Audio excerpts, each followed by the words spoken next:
নীল জলরেখায় সূর্য ডোবে আবার ওঠেও, ঢেউয়ের শব্দে প্রতিদিন জেগে ওঠে এক শহর যাকে সবাই চেনে সমুদ্রকন্যা নামে। প্রকৃতি এখানে অকৃপণ, সৌন্দর্যে ভরপুর, কিন্তু উন্নয়নের ছোঁয়া সে যেন আজও অনেক দূরে। এক্সট্রিম মশার কয়েল প্ল্যান্ট ফাইবার দিয়ে তৈরি, ডেঙ্গু চিকুনগুনিয়া বাহি সহ যে কোনো মশার বিরুদ্ধে দেয় এক্সট্রিম সুরক্ষা। যিনি পটুয়াখালী ৪ আসনের সংসদ সদস্য নির্বাচিত হবেন, তিনি কুয়াকাটার উন্নয়নকে সর্বোচ্চ অগ্রাধিকার দেবেন বলে মনে করেন সাগরকন্যার বাসিন্দারা। বিশেষ করে আধুনিক সড়ক, নেটওয়ার্ক, সমুদ্র সৈকতকে ঘিরে পর্যটন অবকাঠামো, হোটেল মোটেল জোন, নিরাপদ বর্জ্য ব্যবস্থাপনা, শিক্ষা ও চিকিৎসা খাতে উন্নয়ন ও পরিবেশ বান্ধব উন্নয়নের মাধ্যমে কুয়াকাটার চিত্র বদলে দেবে, এমনটাই প্রত্যাশা স্থানীয় বাসিন্দাদের। ভোটে যে এমপি হবে সে যেন আমাদের কুয়াকাটার দিকে নজর দেয় এবং আমাদের যে কুয়াকাটার নিরাপত্তা এবং টুরিস্টদের নিরাপত্তা এবং যে দোকানপাট ব্যবসায়ীদের যে নিরাপত্তা দিবে, এবং আমাদের সামনে ভবিষ্যতে এই যে বিচের অনেক কাজগুলো অবহেলিতভাবে রয়েছে, এই বিচের কাজগুলি এবং সুন্দর করে এই কাজগুলি যেন করে দেয়, এটাই আমাদের কুয়াকাটার জনগণের প্রত্যাশা। অপার সম্ভাবনাময় কুয়াকাটার পর্যটন নগরী বলা হয়, কিন্তু বাস্তবিক অর্থে দেখা গেছে কি যে সেই কথা এবং কাজের সাথে কোনো সম্পৃক্ততা নেই এবং মিলও নেই। আমরা তার কাছে উন্নয়ন চাই।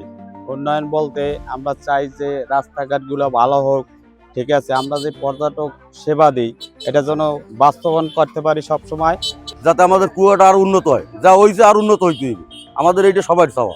মিল কারখানা যদি হয়, আমাদের এই সরকার আসে পটুয়াখালী ৪ আসনে যে এমপি হবে সামনের দিকে, যদি এইটা খেয়াল করে যে মিল কারখানা যে কোনো একটা বা গার্মেন্টস সেটা যদি করে, তাহলে আমাদের পাশাপাশি আরো এক্সট্রিম মশার কয়েল প্ল্যান্ট ফাইবার দিয়ে তৈরি, ডেঙ্গু চিকুনগুনিয়া বাহি সহ যে কোনো মশার বিরুদ্ধে দেয় এক্সট্রিম সুরক্ষা। যেখানে বসে আমরা পার্মানেন্টলি দোকানদারি করতে পারি, সেই ব্যবস্থাটা করতে পারে, তার কাছে এই আকুল আবেদন।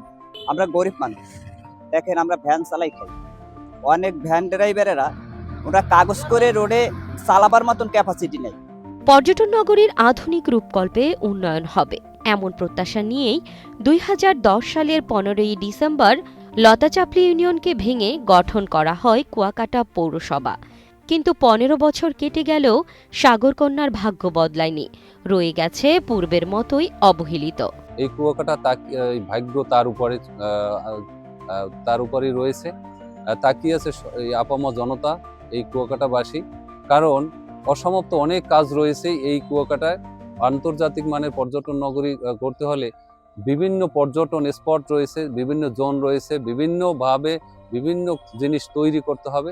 এই সব তৈরি করতে হলে যেই সব জিনিস দরকার, যে একজন প্রতিনিধিত্ব সক্ষম প্রতিনিধিত্ব দরকার, তার দিকেই তাকিয়েছে এই কুয়াকাটাবাসী। এখন মানুষের চোখ নতুন করে তাকিয়ে আছে একদিকেই, আসন্ন জাতীয় সংসদ নির্বাচন হবে।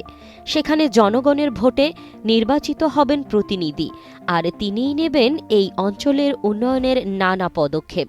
নতুন এমপির হাত ধরে বদলাবে চিত্র, বদলাবে পরিচয়, এমন আশাতেই দিন গুনছেন সাগরকন্যার বাসিন্দারা।